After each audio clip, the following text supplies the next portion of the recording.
Hi friends, welcome back to our channel smart family. మేమైతే పిఠాపురం నుండి తలుపులమ్మ దేవాలయంకి అయితే వెళ్ళాము. ఈ తలుపులమ్మ తల్లి దేవాలయం అయితే తూనీలో ఉందండి. ఒకప్పుడు దట్టమైన అరణ్యంగా చెప్పబడుతున్న ఈ ప్రాంతంలో ఎటు చూసిన కొండలు దర్శనమిస్తుంటాయి.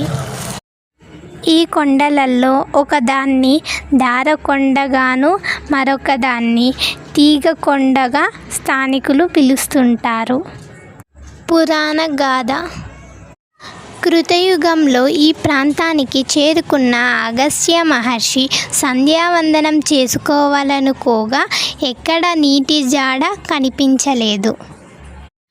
దాంతో ఆయన జగన్మాతను ప్రార్థించగా కొండపైన పాతాళగంగ పొంగింది.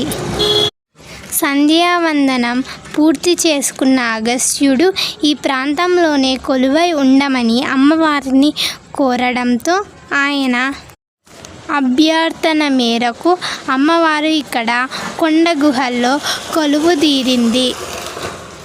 కాలక్రమాల్లో అమ్మవారు భక్తుల కోరికలను నెరవేరుస్తూ తలుపులమ్మగా పూజాభిషేకాలు అందుకుంటోంది. ఇక్కడి అమ్మవారు సకల శుభాలను ప్రసాదిస్తుందని భక్తులు విశ్వసిస్తుంటారు. పచ్చని ప్రకృతి వడిలో ఆహ్లాదకరమైన వాతావరణంలో కొలువై ఇక్కడ అమ్మవారిని దర్శించడం ఒక మంచి అనుభూతిని కలిగిస్తుంది.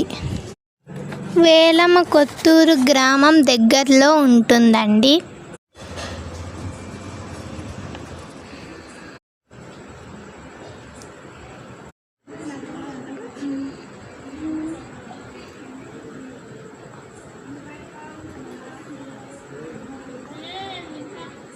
నాకు తెలిసిన కొంచెం ఇన్ఫర్మేషన్ మీతో షేర్ చేసుకున్నానండి.